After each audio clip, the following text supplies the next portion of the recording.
afternoon, everyone. This is your captain speaking. Nah, it's just me, Nightlight 9. And in this video, I want to go over Materia, but specifically, I want to go over what the best way to maximize your resources when enhancing your Materia are, because you're going to be doing a lot of Materia enhancing if you want to try to get high-level stats so that you can get stronger to clear the better content. Now, the first thing I want to point out for anybody who doesn't watch this like a hawk like I do is that if you look at the October campaign schedule, you'll notice that in 5 days, on October 22nd, Materia Boost campaign is going to begin again. And obviously this is a big deal because success rate of Materia enhancement increases by 20%. So for everybody trying to be efficient, I assume that probably either starting on that day or maybe even a couple days earlier, people are going to be trying to start focusing a little bit more on enhancement so that they can take max advantage of this campaign. Now, here's the thing with Materia. Obviously, everybody knows that it's a gamble, right?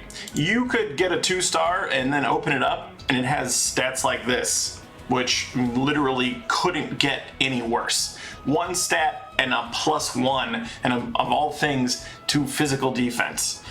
Or you could open a Materia like this, and which has percentages on every stat. And although none of these percentages are amazing, I think we could all agree that a Materia like this will work for us a lot better than a Materia like this. So the thing is, though, when you first get a Materia, right, it could look like this at level 1, and you could see, okay, I've got 2 percentages and 2 flat numbers. I could work with that. Or it could look like this, or like this.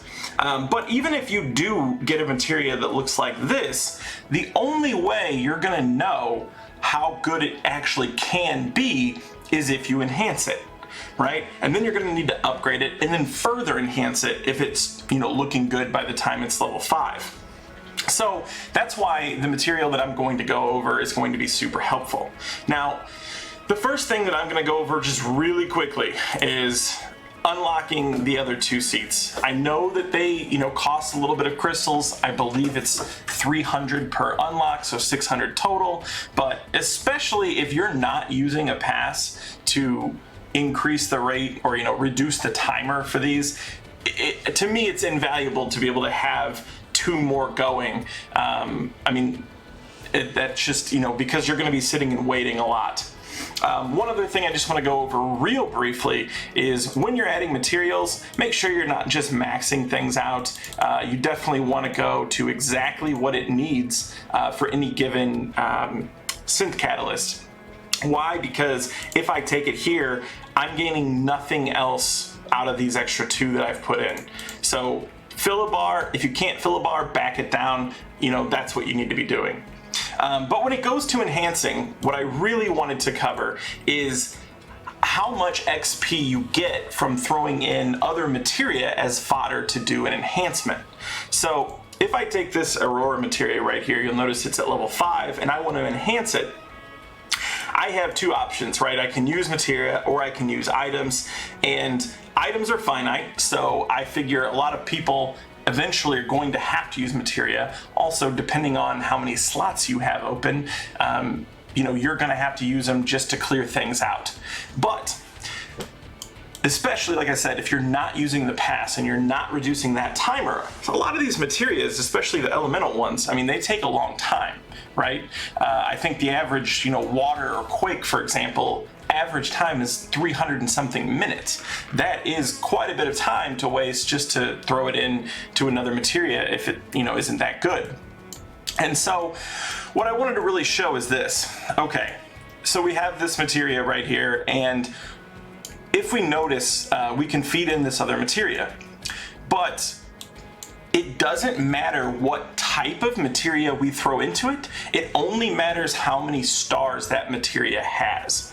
And the example that I'm going to give, if I take this water blow, for example, right? It's level 2. We notice that I'm at level 5, I need 140 to get to level 6. If I chuck that in, I only need 40. So it gives 100 experience, right? And a level 1 gives less experience. However, if I chuck in a ruin which takes considerably less time to craft,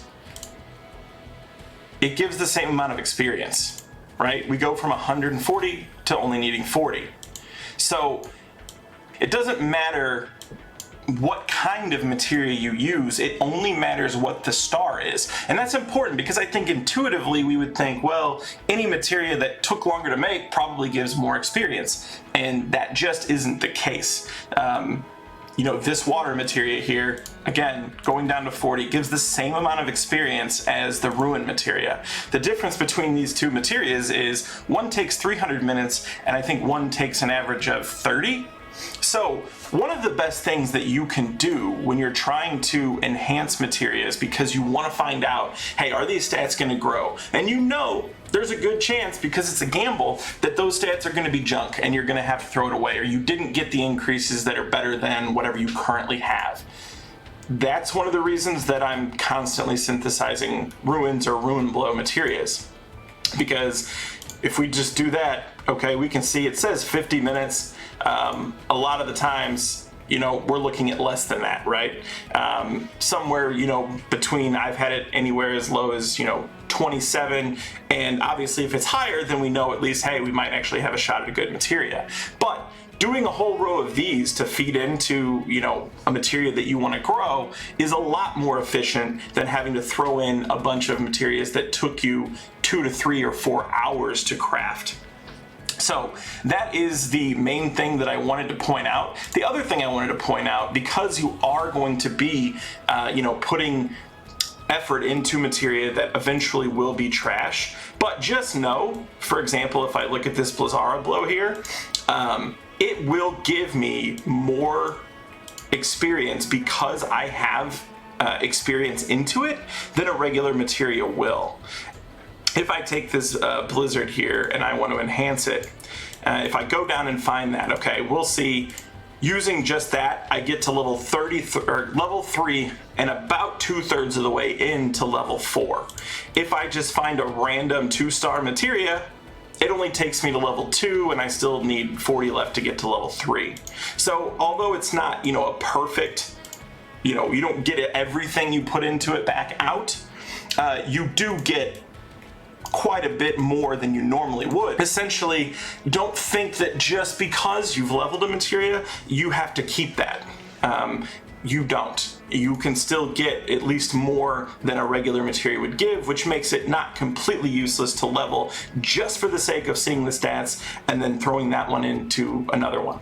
I have generally noticed that the higher stars a materia has, it seems like the better stats generally come with it.